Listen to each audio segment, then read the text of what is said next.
2129 et 1839, ce sont les prix des deux derniers bijoux de technologie d'Apple et Samsung dans leurs versions les plus chères.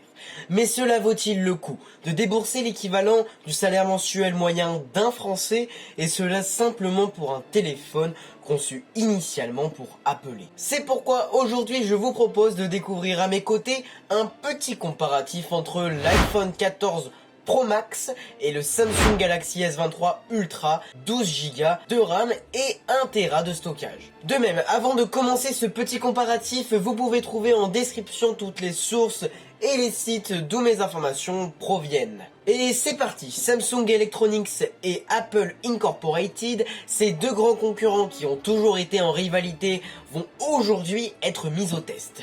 Il faut dire que ce sont les deux plus gros vendeurs de smartphones au monde et que leurs systèmes d'exploitation, iOS et Android, ont aussi été toujours très largement critiqués et comparés. Nous avons d'un côté une marque qui a créé l'iPhone, l'iPod, l'Apple Watch, les AirPods, l'AirTag, les Mac, les HomePod, l'iPad, la technologie Touch ID, l'Apple SIM et bien d'autres inventions. Néanmoins, Apple est et restera dans l'inconscient collectif une marque considérée comme de luxe. Dans l'inconscient collectif, en fait, Apple est une marque qui a été, qui est et qui sera une marque qui propose des produits avec des prix assez chers, assez élevés. Et puis nous avons en face son plus gros concurrent, le groupe Samsung, créé 38 ans auparavant et qui a investi dans de nombreux domaines autres que la téléphonie. Il a notamment révolutionné les domaines de la télévision, des fours micro-ondes, des montres connectées, des imprimantes laser, des appareils photo, des tablettes, des lunettes connectées, des smartphones pliables, et j'en passe. Bref, tout cela pour dire qu'au final nous avons affaire à deux gros géants du numérique. Parlons désormais de leur dernière trouvaille.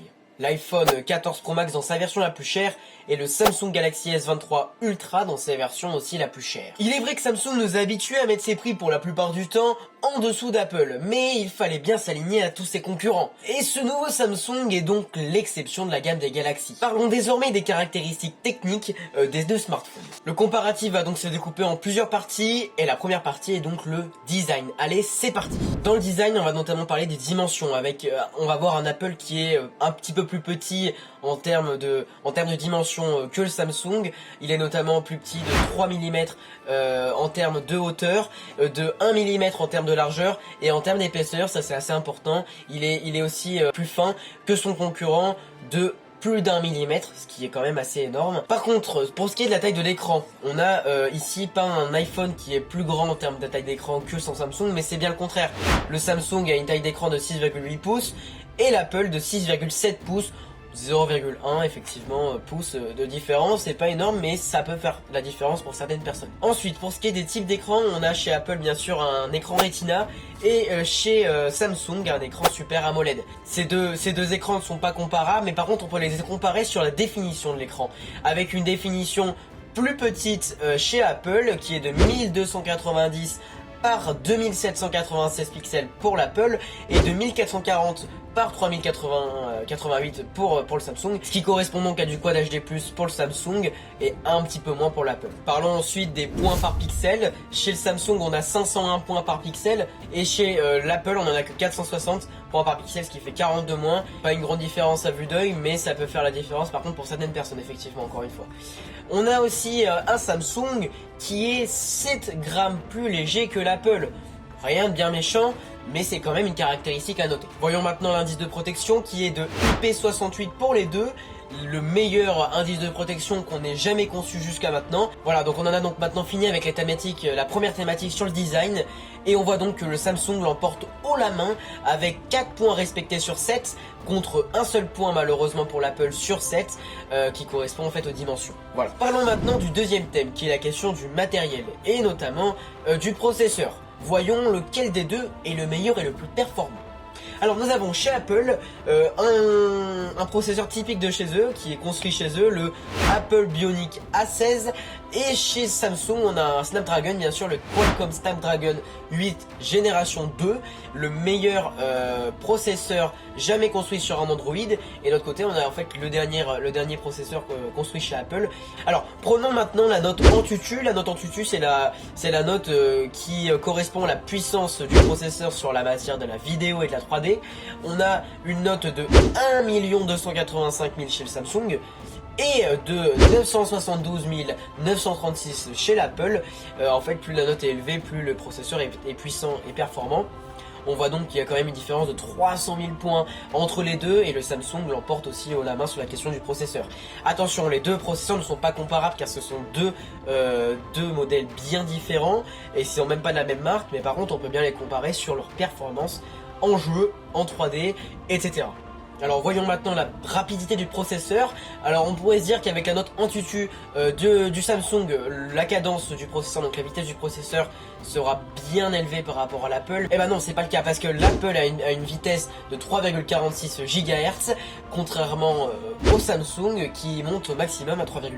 Voyons maintenant le nombre de cœurs qu'il y a sur chaque processeur. Alors on a chez le Samsung un processeur équipé de 8 cœurs et chez l'Apple un processeur équipé de seulement 6 cœurs, qui veut dire donc que le Samsung a un processeur plus performant sur ce thème là. Maintenant voyons la mémoire RAM. Alors sur la version la plus chère du Samsung, on est sur un 12 Go de RAM, ce qui est énorme contrairement à l'Apple où là en fait on en a 2 fois moins. Chez l'Apple on a 6 Go de RAM. Voyons maintenant de quel matériel est équipé chaque smartphone.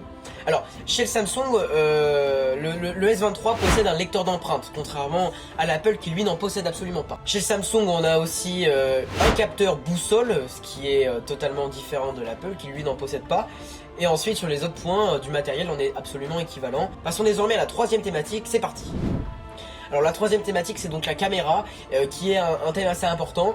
On va directement passer au premier point qui est la résolution du capteur arrière. Alors chez Samsung sur le S23 on est donc équipé d'un 200 mégapixels contrairement à Apple qui lui n'a pas beaucoup innové par rapport à ses versions précédentes et qui est resté sur le 48 mégapixels, ce qui est largement moins bien sûr que sur du Samsung.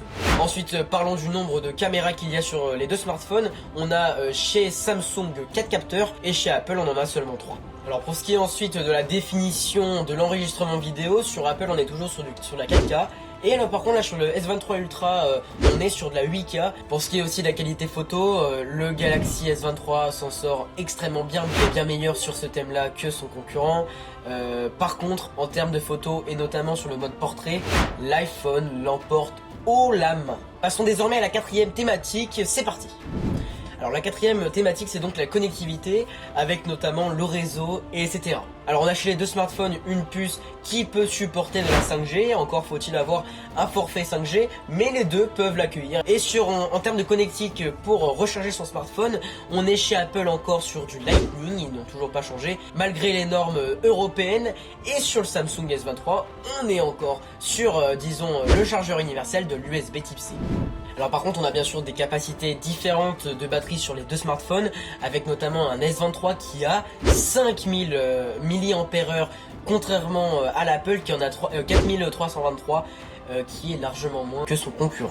Alors les deux sur le thème de la batterie possèdent bien sûr la charge sans fil et aussi la charge rapide qui est un peu plus rapide, on peut le voir bien sûr sur le S23 que sur l'Apple. Le Samsung Galaxy S23 se débrouille extrêmement bien avec une charge ultra rapide qui passe de 0 à 100% en à peine moins d'une heure, et contrairement à l'iPhone 14 Pro lui qui en fait faut attendre 1h45 pour arriver au même point, donc de 0 à 100%. C'est un bon point à savoir avant de prendre une décision et de choisir entre les deux. Alors par contre pour ce qui est de l'autonomie de la batterie, on peut sur les deux tenir quasiment 2 jours. Mais attention, le Samsung n'est pas le meilleur en termes d'autonomie de batterie, du moins de ce que l'on sait pour le moment, malgré sa sortie assez récente.